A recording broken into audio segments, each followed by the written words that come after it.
Don Javier, muy buenos días. ¿Qué tal, hombre? Muy buenos días. ¿Cómo Encantado de estar estás? aquí otra vez. Bueno, es que Fenomenal. Me siento desclasificado. como los archivos del 23F. Oye, para empezar a hablar del 23F, ya ir directos, ¿has podido echar un vistazo a esos archivos desclasificados?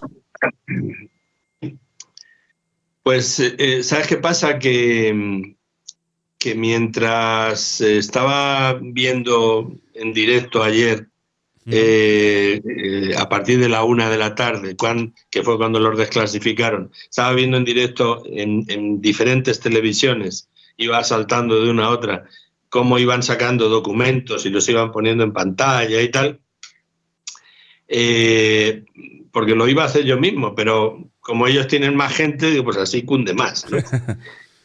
Entonces, al mismo tiempo, pues estaba buscando yo un papel relacionado con un tema médico de los chiquillos y tal, en una caja que tenía con muchos papeles, ¿no? Sí. Y entonces estaba viendo ahí cosas de dibujos que habían hecho los niños cuando eran pequeños y cosas que escribían y cositas así, tonterías de esas que realmente no son tonterías porque son pequeños tesoros, ¿no? Eh, y al final resulta que me parecía bastante más serio lo que mis hijos habían escrito o dibujado con 4 o 5 años que lo que estaba viendo en la televisión. Claro, claro. Porque lo que mis hijos habían escrito o dibujado con 4 o 5 años lo habían hecho en serio. Para ellos era muy serio. De hecho, fíjate las coincidencias que estamos hablando de que fue un teniente coronel el que entró en el Congreso de los Diputados y tal, de la Guardia Civil, y me encuentro con una foto de mi niño pequeño que ganó el concurso de dibujo de la Guardia Civil del pueblo y le estaban entregando a la Guardia Civil a la investidad el día de la Virgen del Pilar, entregándole el diploma como ganador al niño, ¿no? Digo, ves, estamos relacionados intrínsecamente con Sin el quererlo, 23, ¿no? Sin quererlo sin querer. estáis relacionados. Exactamente. Javier, entonces a ti te parece, esta desclasificación te parece descafeinada. Hombre, me parece una vergüenza. Es decir, yo tengo que aguantar, como periodista, yo tengo que aguantar muchas veces, muchísimas, y tú seguro que también, que alguien diga, ¿y las pruebas? ¿Y las pruebas? ¿Y las pruebas? Por ejemplo, yo escribo sobre Mario Biondo, Ujú. pongo todos los datos que hay encima de la mesa y luego, como prueba fundamental, saco la historia del reportaje sobre Mario Biondo, las últimas horas de Mario Biondo, el reportaje de Netflix, ¿no? Ujú. Donde encima de la cara de Felipe VI se pone, digamos que se está protegiendo a esta persona. Y que no lo he hecho yo, que lo ha hecho el representante de Sánchez Silva de la Viuda. Y aún encima me tengo que tragar que si es verdad, que si es mentira lo que yo digo, que en qué me baso, que dónde están las pruebas, que no sé qué, que no sé cuántos. Y luego llega el gobierno, este de ahora.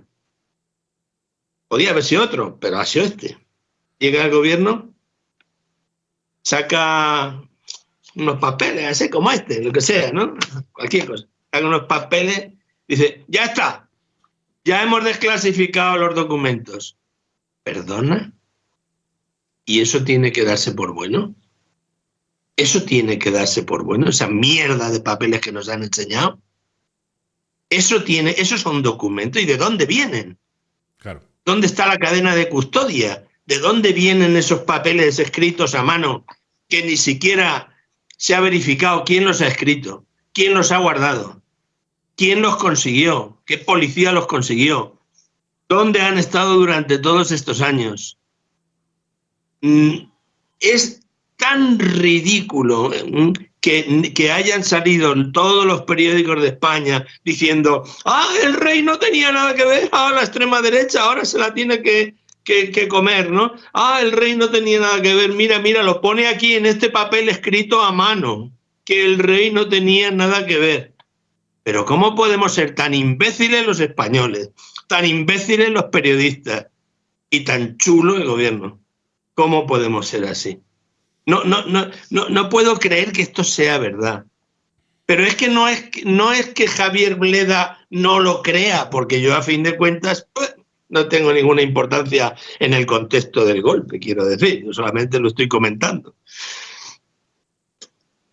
Sino que alguien infinitamente más cualificado que yo para hablar de esto, porque vio los papeles antes que nosotros, no porque el tío esté más preparado para hablar que yo, que no lo está, pero sí que él vio los papeles antes que nosotros. Me estoy refiriendo a Alberto Sáiz, jefe del CNI, de los servicios de inteligencia españoles. Bueno, ahora es jefe. Y fue él, y no yo, en el que en varios programas, pero concretamente me parece que hay uno que se llama Salvados, bueno, en La Sexta, en una entrevista dijo textualmente: ha desaparecido la documentación que acredita la participación del CSIC en el golpe. Su intervención fue decisiva. La desclasificación beneficia a la imagen del Centro Nacional de Inteligencia.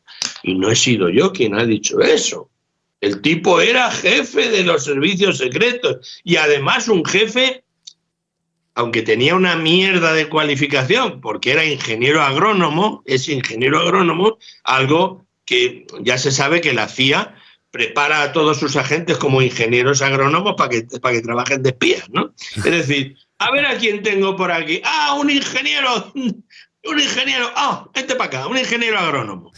Y resulta que ese ingeniero era el primo, como yo le llamo, porque era el marido de la prima de la mujer de Bono, de José Bono. Sí, sí. ¿Y quién era José Bono en ese momento que este señor se hizo jefe de inteligencia? Pues José Bono era el ministro de Defensa que Zapatero puso para intentar solventar el asunto del 11M, porque acababan de cargarse al Partido Popular con el atentado del 11M y entró Zapatero. Y entonces, en esas pone a José Bono, porque además José Bono lo tenían agarrado, pues sálvase a la parte, con imágenes de saunas por aquí y por allá, y ponen a José Bono. Y José Bono, ¿a quién pone de jefe de CNI? A su primo, vamos, al marido de la prima de la mujer, al ingeniero, ¿sabes? Y el ingeniero, y se quitan del medio a Jorge Descaya, que es el único jefe de los servicios secretos españoles, que era el que estaba entonces, que puede ser denominado imbécil total. Imbécil total, porque él mismo dijo: no nos hemos enterado de nada en el centro, no nos hemos enterado de nada de los atentados del 11M, no sabíamos nada. Hay que ser imbécil. O a lo mejor hacerse el imbécil. A lo mejor hacérselo. O a lo mejor hacérselo. Sí, claro. Porque después de no haberse enterado nada, lo premiaron mandándolo a la Embajada del Vaticano, que es una de las más golosas. Después le dieron un puesto en Repsol, en el Consejo de Administración. Después lo mandan de embajador a Washington, que es la siguiente embajada más poderosa. Y después lo meten en el Consejo de Administración de una empresa que se dedica a sacar minerales para fabricar explosivos. ¿Sabes? Precisamente explosivos, qué casualidad. En resumen, donde quiero hacer hincapié es que el tal, esto que he explicado lo he hecho para dar contexto, ¿no? El tal Alberto Sáiz, el primo, es el que dice que él fue a ver los papeles del 23F, fue a verlos porque se ve que los tendrían por allí en alguna carpetilla o algo, y dijo: ha desaparecido la documentación que acredita la participación del CSIC en el golpe y su intervención fue decisiva. Y no estoy hablando de 6 agentes independientes que eran fachas, 6 agentes del CNI, del CSIC, que eran fachas y que de repente pues aparecen por ahí en algunos de los papeles y tal. No estoy hablando de eso. Estoy hablando del centro. Estoy hablando de la inteligencia española. No estoy hablando de 6 fachas que pasaban por ahí, ¿vale? Y esto lo dice el que era jefe del CNI, no lo digo yo. Javier, una pregunta que tú seguramente tienes respuesta. ¿Cada cuánto tiempo se puede desclasificar documentación? O sea, ¿qué es? ¿Cada 25 años cuándo se puede desclasificar? ¿Cada 20? ¿Cada 30? ¿O esto ya es al libre albedrío Con la de cada anterior gobierno? legislación, bueno, perdona, con la legislación actual creo que son cada 50. Cada 50 años. Sí. Pero realmente el gobierno, todos los gobiernos, porque esto es una legislación franquista, se viene de Franco la cosa, la ley de secretos oficiales.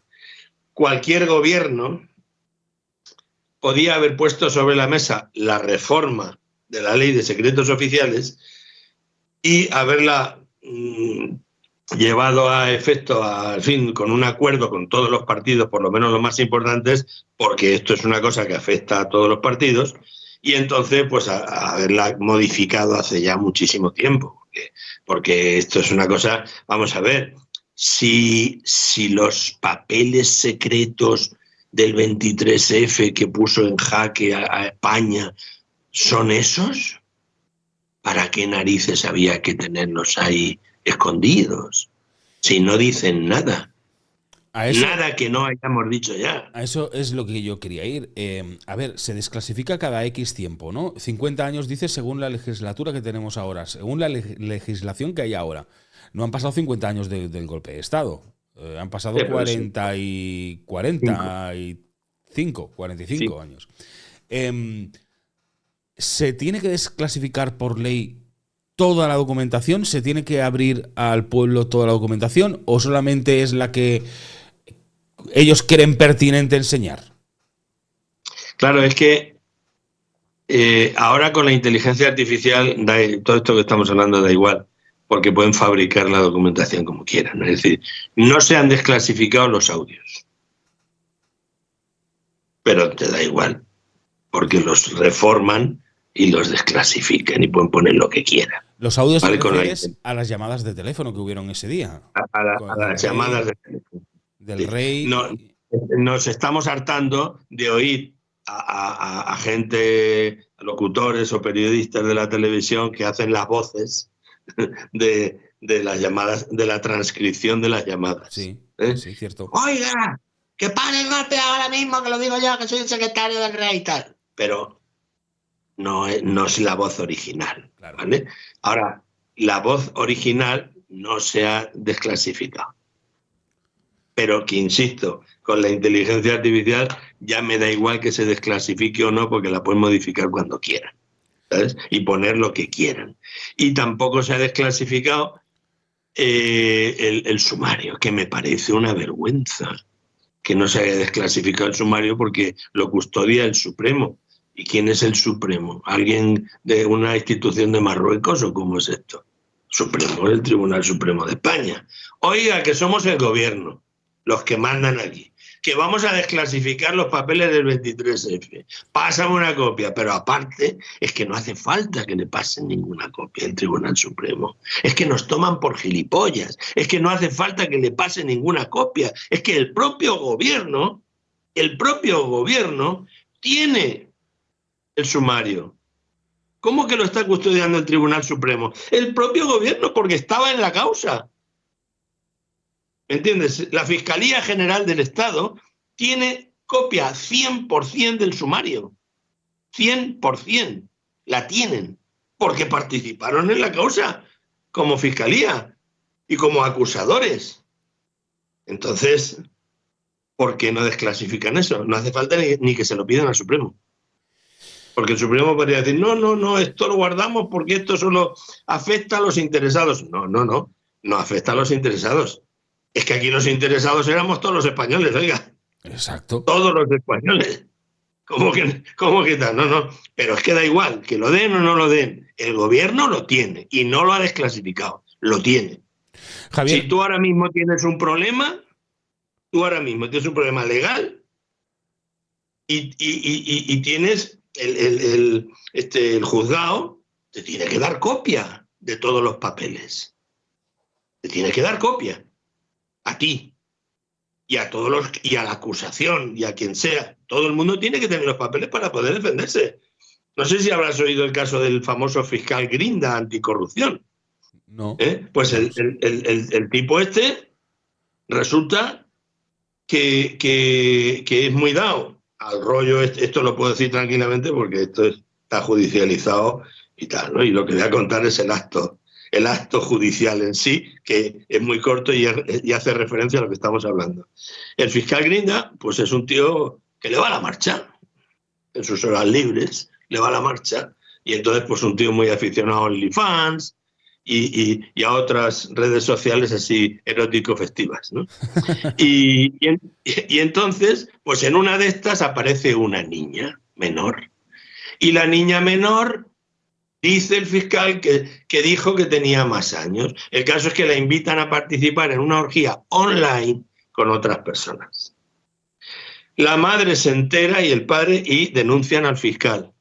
Ojo, el fiscal que ya andaban detrás de él porque aparecía en una lista de IPs a nivel mundial que se descargaban archivos de menores.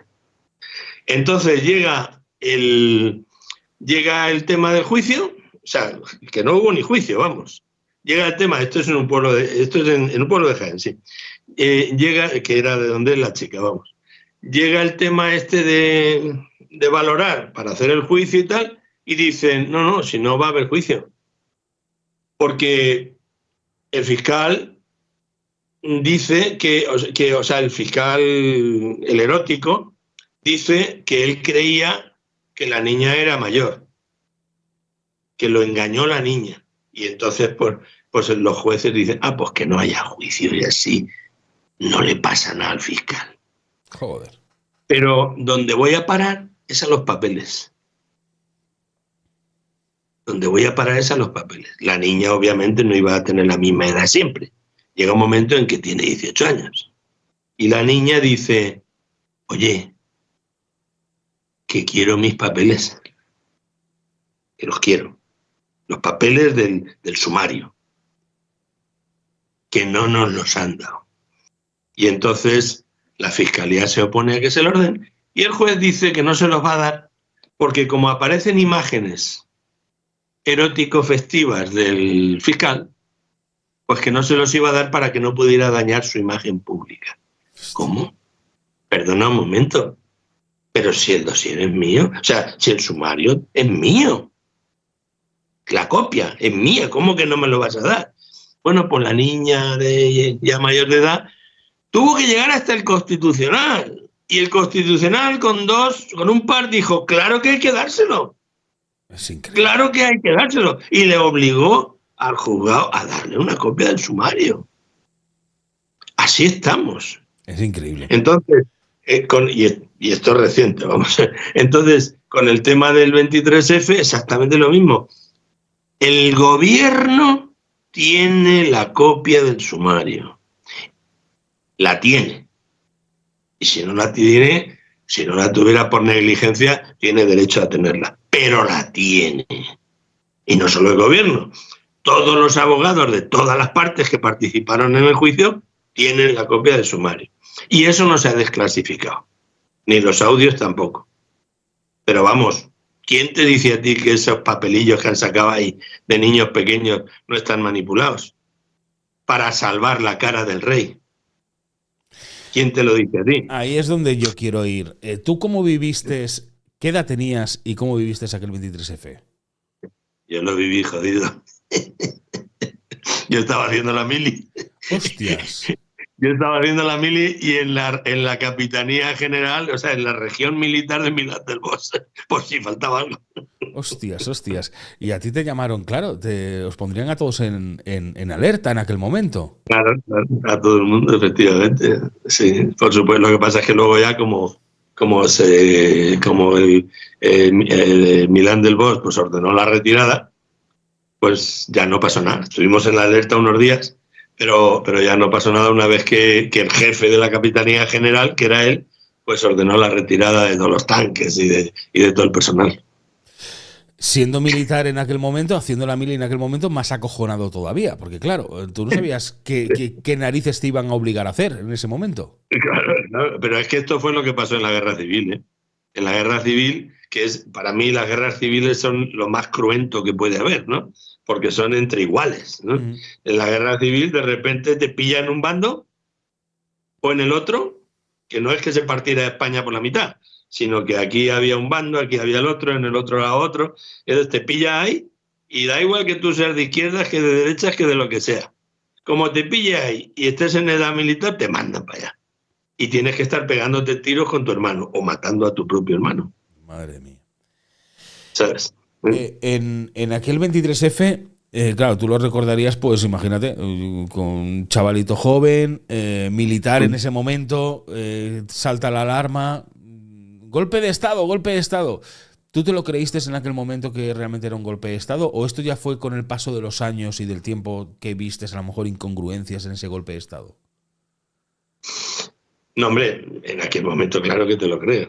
Había salido en la tele Tejero pegando tiros con los guardias civiles dentro del Congreso. A lo mejor si hubiera sido que te dicen se ha levantado la región militar de tal sitio y tal y cual, pues te lo crees o no te lo crees, o va a triunfar o no va a triunfar. Pero cuando ves que han entrado al Congreso y están pegando tiros, claro que te lo crees. Claro que te lo crees, por supuesto. Luego ya, con el paso de los años, evidentemente, que uno ya se hace profesional, entonces ya se da cuenta del tinglao que había montado. El tinglao. Pero lo que sí quiero recordar antes de nada es que llevo ya 10 minutos hablando y todavía no he hablado de prostitución. Eso es raro. Eso es raro. Es cierto, es cierto. Sí quiero recordar. Has hablado de saunas. Has hablado de Bono y las saunas, pero de prostitución todavía no. Pero mira, una señora que dice que si tuviera que ser puta, que ella dice que no lo era. Pero usted sabe, porque llevó al rey a un chalet donde solo contrataban a prostitutas. Pero ella que dice que si tuviera que ser, sería la máscara de España. La máscara de España se tendría que poner a la cola después de Corina, que cobraba más. Bueno, pues esta señora que se llama Bárbara Rey, en los audios que le grabó al rey, las llamadas que le hacía, que más bien parecían entrevistas, ella preguntaba y el otro soltaba el rollo todo el rato. Recordemos todos cuando el rey le dijo, y menos mal que Armada se cayó, se tragó 7 años de cárcel y luego se fue allí a su paso y no dijo nada, no como Sabino, que lo cascó todo. ¿Cómo que Armada se cayó? Esto es textual. ¿Cómo que Armada se cayó? Se cayó que se tenía que callar Armada. ¿Eh? Eso se lo dijo el rey a la domadora. ¿Cómo que Armada se cayó? ¿Pero qué se tenía que callar Armada? A lo mejor se tenía que callar de cuando 10 días antes del golpe estuvo a visitarte allí en Vaqueira, que tu hija Elena os hizo una tortilla francesa, por cierto. A lo mejor se tenía que callar lo que hablasteis allí cuando le dijiste, yo no soy el Rey León, le dijo. Qué casualidad, Rey León y luego la domadora. Muy bueno eso, muy bueno, muy bueno. Ay. Pero que vamos a ver. Vamos a ver. A ver si encuentro una cosita que tengo aquí. Una pequeña perla. Vamos a ver. Mira. A ver un momento. El león y la domadora. Nos vamos a quedar con esa frase hoy. El león y la domadora. Madre mía. Claro, por eso mi libro de Bárbara se titula La domadora real. Historia de un chantaje vaginal al Estado. Porque él era el rey, el león. El león. ¿Sabes? El rey león. Era Mira, Simba. A veces las hemerotecas son jodidas, ¿sabes? A veces. Resulta que en el Heraldo Español aparece... ¿Tienes el enlace? Si tienes el enlace, pásamelo si puedes. Vale. Este no, ya no existe. No, es que no está en internet. Vale. Bueno, a lo mejor entras por ahí si alguien lo ha copiado, no lo sé. Este lo tengo en mi libro Mario Conde, La reclusión del éxito, lo que voy a leer ahora. ¿Vale? Aparece un artículo titulado El plan de Gaulle al revés. De Gaulle se refiere al general francés, ¿vale? Firmado por el seudónimo La Meiga Rojilla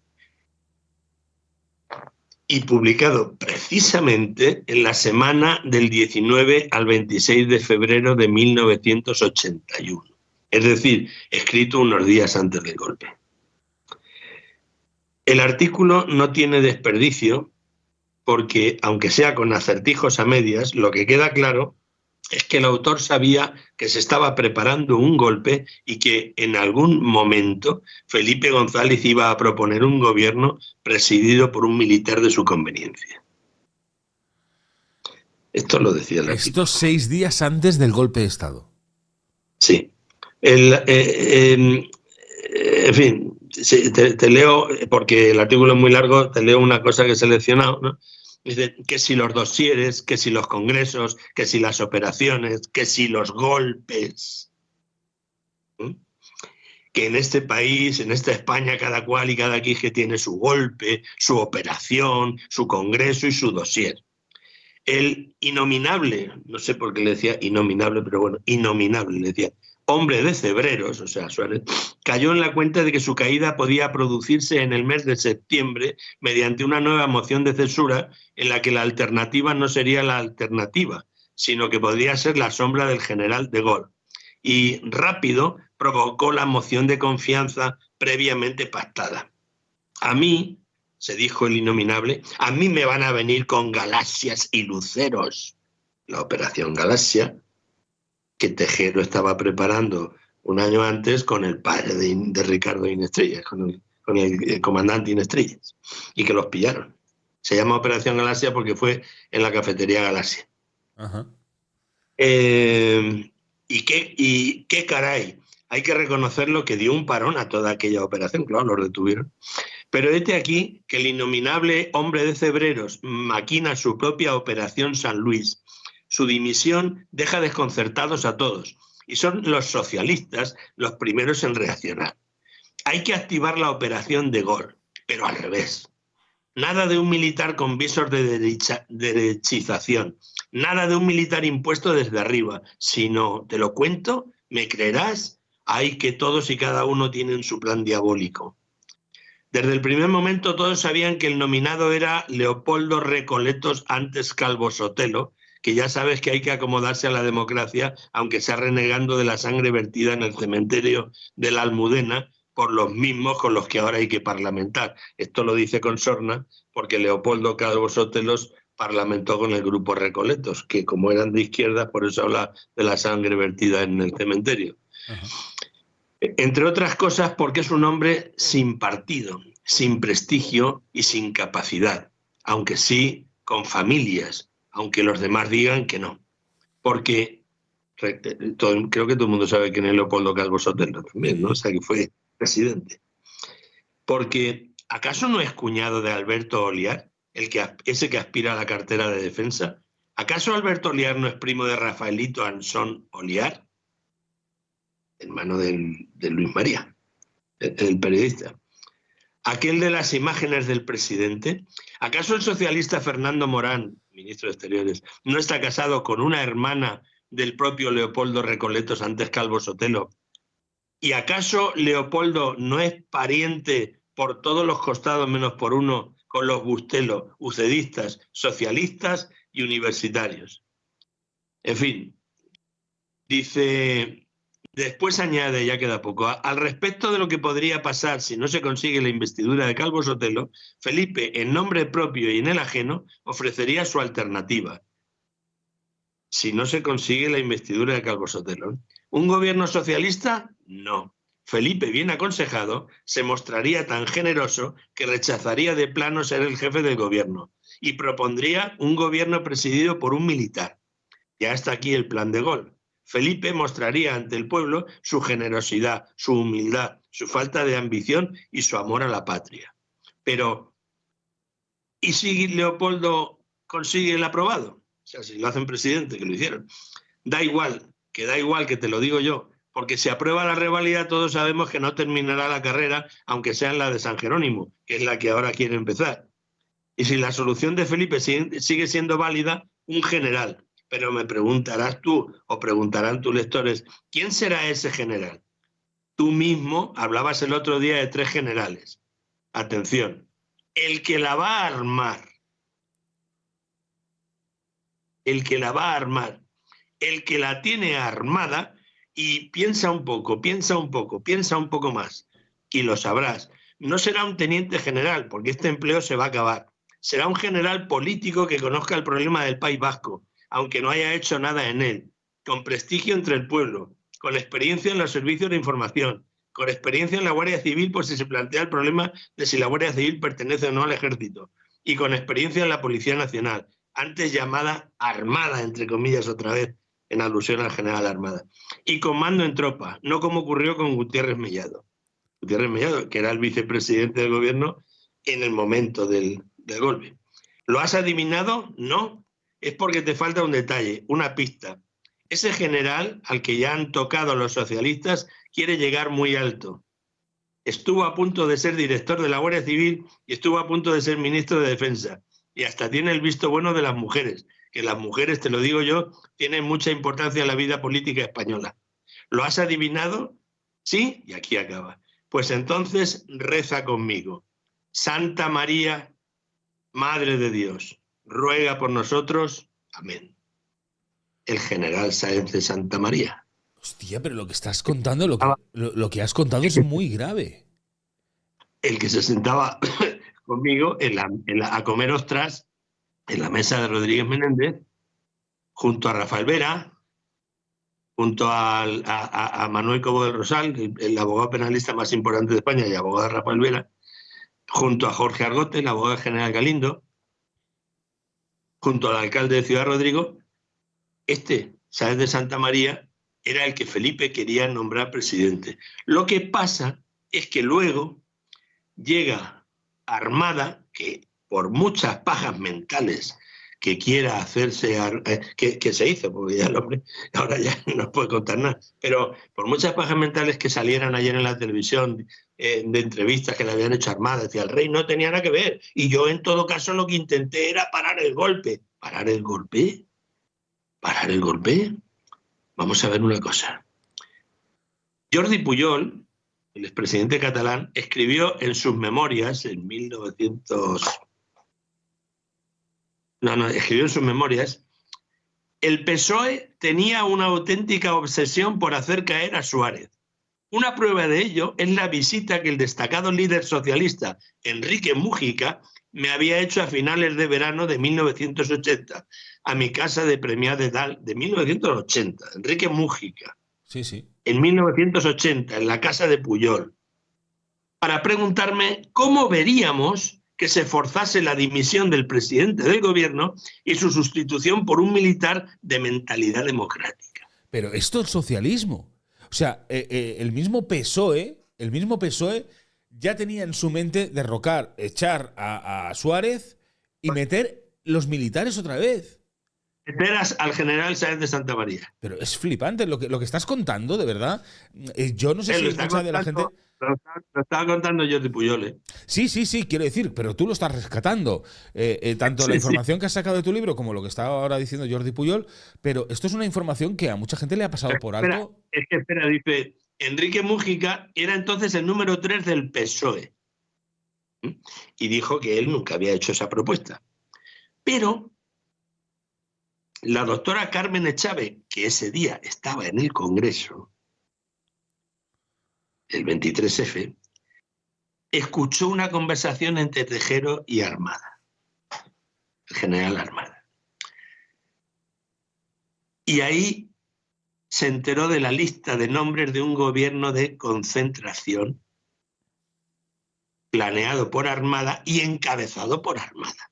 Es decir, Armada iba a ser el presidente del gobierno, el general Armada, con el beneplácito de Su Majestad emérita Juan Carlos I. Entonces, en esa lista había 4 dirigentes del PSOE. Uno era Felipe González, que era secretario general del PSOE y que figuraba en la lista como vicepresidente político después de Armada. El otro era Gregorio Peces Barba, a la sazón uno de los padres de la Constitución, que figuraba en la lista como ministro de Justicia, también socialista. Javier Solana, el que iba dando mítines por ahí en los pubs de Vallecas mientras se fumaba un porro de que no a la OTAN, y luego fue secretario general de la OTAN. Este figuraba en la lista como ministro de Transportes y Comunicaciones. Y el citado Enrique Mujica, que era el número 3 del partido y que sería ministro de Justicia con Felipe González. En la lista esta de Armada figuraba como ministro de Sanidad. Así, en la lista también había 2 dirigentes del Partido Comunista de España. Jordi Solé Tura, que sería ministro de Cultura con Felipe González después, y Ramón Tamames, entonces diputado del PCE. O sea, 6 políticos de izquierdas, 4 políticos de UCD, 3 militares y 2 políticos de derechas, Fraga Iribarne y José María de Areiza. Es decir, además de que los papeles auténticos que estaban supuestamente clasificados perjudicarían a los servicios secretos por su participación en todo esto, sobre todo perjudicarían al PSOE. Sobre todo perjudicarían al PSOE y al Partido Comunista, porque eran los que figuraban como miembros de ese gobierno que planteaba Armada. Entonces, y aunque esto suene mal para mucha gente, aquí la única persona que paró el golpe no fue el rey. El rey estaba al tanto del golpe porque un año antes también, en 1980, Javier Pradera, el ideólogo del grupo Prisa, contactó con Alberto Recarte, que era asesor personal de Adolfo Suárez, y le dijo: Alberto, ¿cómo verías tú que el Partido Socialista, que todavía no había llegado al poder, cómo verías tú que el Partido Socialista plantease un gobierno con un militar?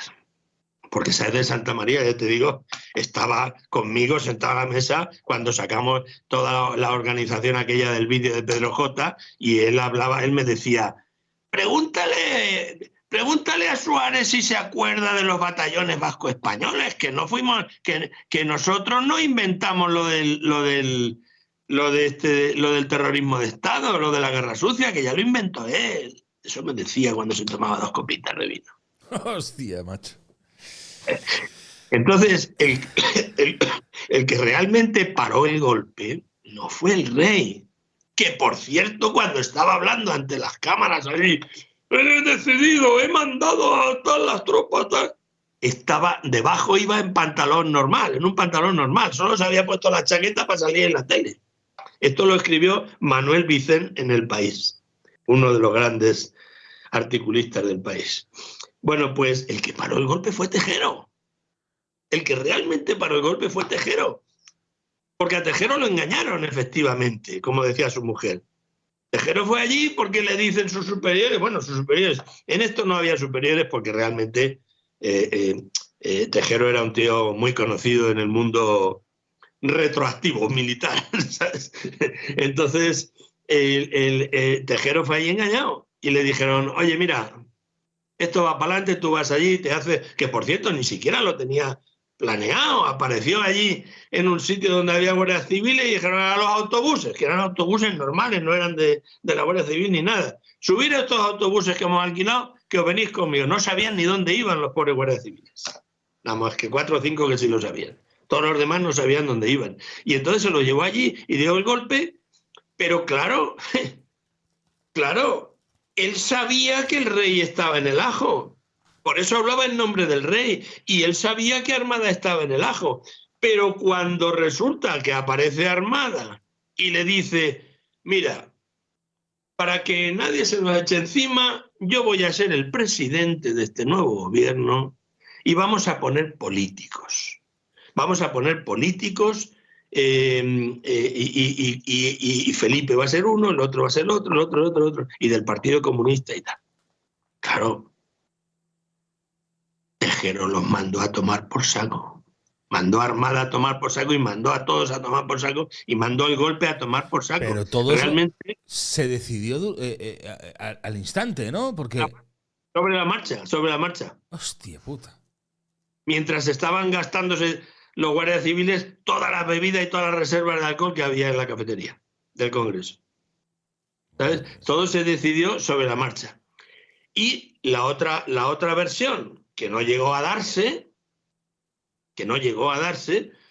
porque la otra versión era la de meter al general Sáez de Santamaría, pero esa era la que proponían los socialistas. O sea, los propios socialistas hablando de meter a un militar al frente de un gobierno para que se fuera Suárez. Y dijeron, claro, porque luego Felipe arrasó en las elecciones, pero de momento Felipe era uno de izquierdas en un país donde todavía se respiraba el aliento de Franco, digamos, ¿no? A nivel militar, policial, de la calle, de tal. Entonces, ¿qué pasó? Pues que Felipe dice, yo no voy a poder decir que se quite Suárez para ponerme yo, así que vamos a plantear un militar. Y plantearon al general Sáez de Santamaría. Es decir, que había 2 golpes en marcha y Felipe estaba en los 2. Felipe González estaba en los 2. En uno iba a ser vicepresidente con Armada y en el otro iban a nombrar un general de su conveniencia, que ya te digo que se trataba de un general que estaba metido en el gal hasta las cejas. Javier, y para que quede claro entonces, ¿el rey qué pintó en todo esto? O sea, ¿fue un pintamonas? ¿Fue un muñeco de trapo en el que le dijeron, tienes que salir a decir esto? Como habitualmente, claro. El rey, una vez que vio que el golpe estaba perdido, entonces, ¿qué va a hacer? Si el golpe ha fallado. Tejero dijo que no iban para adelante. Y como lo dijo Tejero, pues ya todos se fueron para atrás. Y claro, eso de que dicen ahora a Milán del Bosch le dice el rey, y el que siga adelante con esto va a ser responsable de una nueva guerra civil. Tú a Milán del Bosch no le puedes decir eso, porque si se lo dices, hay guerra civil. Eso es no conocer a Milán del Bosch. Eso es no conocerlo. Milán del Bosch se retiró no porque el rey le diera la orden, se retiró porque Tejero había dicho que se acabó el golpe. Pero porque Tejero con el único que se llevaba bien de verdad era con Milán del Bosch. Pero todo lo demás, mentira. El rey que va a parar a Milán del Bosch. El rey a Milán del Bosch. Pero si el rey tenía que besar por donde pasaba Milán del Bosch y tenía que besar por donde pasaba Alfonso Armada, que había sido su instructor y su profesor y su todo durante un montón de años, que lo puso Franco, para que le enseñase al rey lo que había que hacer. ¿Qué dice el rey de que va a parar el golpe ni nada? Todo eso es mentira. Y por eso te digo que estos papeles que han desclasificado no valen nada. Son... Y además no hay ninguna garantía de que sean originales, no hay cadena de custodia, no se dice dónde estaban guardados, no se dice quién los consiguió, quién los escribió, no se dice nada. Nada, es basura. Y lo peor, que todos los medios de comunicación están hablando de este maravilloso rey que teníamos, basándose en una información que es basura. Y falsa. Y falsa, una información que es falsa, porque no tiene nada que ver entonces la realidad con lo que realmente ocurrió. O sea, lo que se ha dicho, porque siempre se había contado, siempre se había dicho que fue el rey quien paró el golpe. Esto es algo que lo han recordado por activa y por pasiva hasta la saciedad. Y el rey Pero aquí es que no fíjate pintaba absolutamente que nada. el rey sabía perfectamente también la operación que llevaba entre manos el Partido Socialista. Porque cuando Javier Pradera, que como te he dicho era el ideólogo del Grupo Prisa, habló con Alberto Recarte, que era el asesor principal, o sea, el asesor privado en la Moncloa, porque había asesores para varias cosas. Este era el asesor personal de Adolfo Suárez, es decir, un fontanero, para entendernos, ¿no? Un fontanero de Moncloa. Pues cuando Alberto Recarte se enteró de eso, lo puso en conocimiento de Zarzuela. Y el rey, y Alberto Recarte pasó de un día a otro a convertirse en el topo de la zarzuela. Y una pregunta te voy a hacer yo ahora también. ¿Por qué pintan entonces a Tejero como lo pintan? Por ejemplo, ya sabes que ha fallecido Tejero. Y mira, te voy a compartir la pantalla para que lo puedas ver. La noticia. Compartir. Aquí la tienes. Ahora me imagino que te aparecerá en pantalla. Lo comparto aquí para que lo pueda ver todo el mundo. Muere Antonio Tejero en directo. Marlaska asegura que le resulta harto difícil comentar el fallecimiento del exteniente coronel. Cada uno tiene ya su propia idea. O sea, lo ponen como uno de los ideólogos del golpe de Estado.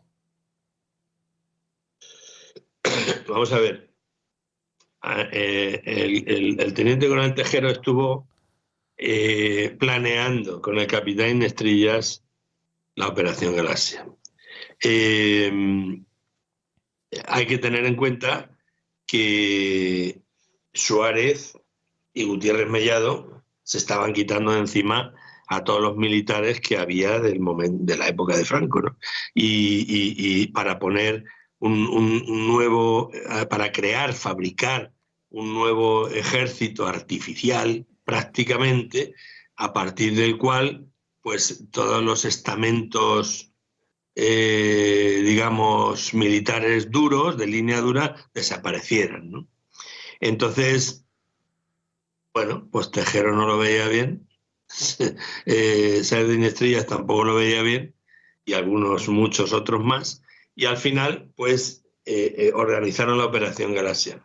Los pillaron, después los soltaron, y después se volvió a organizar lo del 23F, pero, insisto, detrás de todo el 23F, quien estaba realmente era el general Armada,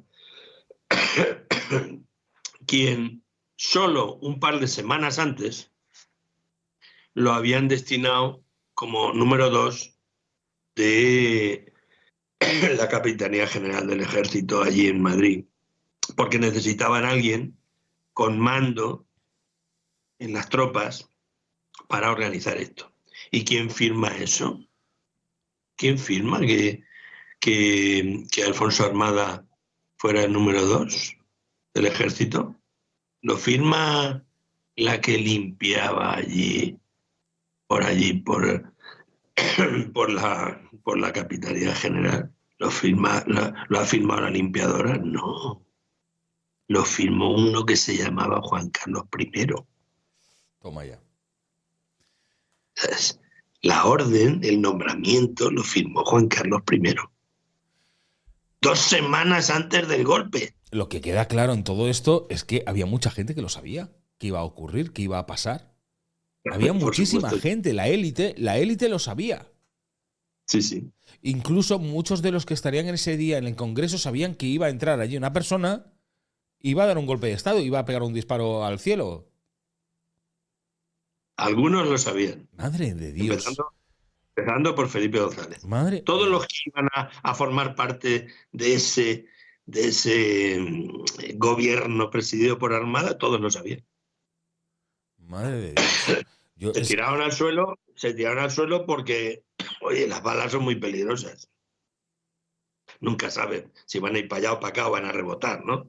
habría que estar ahí cuando empiezan a disparar los guardias civiles con la metralleta. Cuidado, yo también me habría tirado al suelo. Pero realmente al menos esos lo sabían. Y qué casualidad también que fallece Tejero el mismo día que se desclasifican los documentos, ¿eh? Esto al final no deja de ser una curiosidad, pero el mismo día que se desclasifican fallece Tejero. Yo es que no creo en las casualidades. Ya, por eso te lo digo también, por eso también te lo digo. Eres una enciclopedia con piernas, ¿eh? ¿Te sabes una de nombres? ¿Te acuerdas de todos los nombres?